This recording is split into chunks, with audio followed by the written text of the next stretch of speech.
So today on Dish, I'm going to cook the best bolognese by Martha Collinson for Joe Wilkinson. This is the best bolognese I've ever had. It's Martha's recipe, but I've slightly tweaked it a little bit to follow some of the ways my grandmother would make it. So we've started in here sofrito.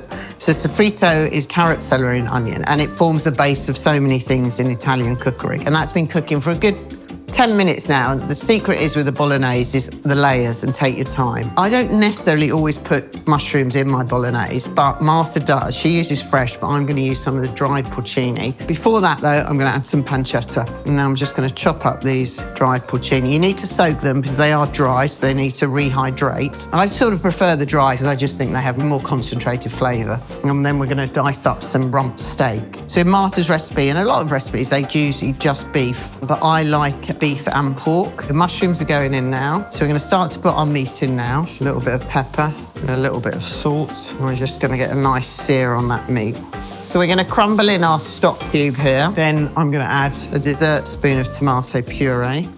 Key is though, when you add tomato puree, make sure you cook it out. So give it a good stir. We're going to add a little bit of wine just to deglaze. It's not so much.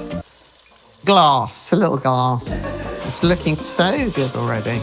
Then our rosemary in there, our bay leaf. At this stage as well, Martha adds some milk. And that sort of takes away the acidity a bit of the tomatoes.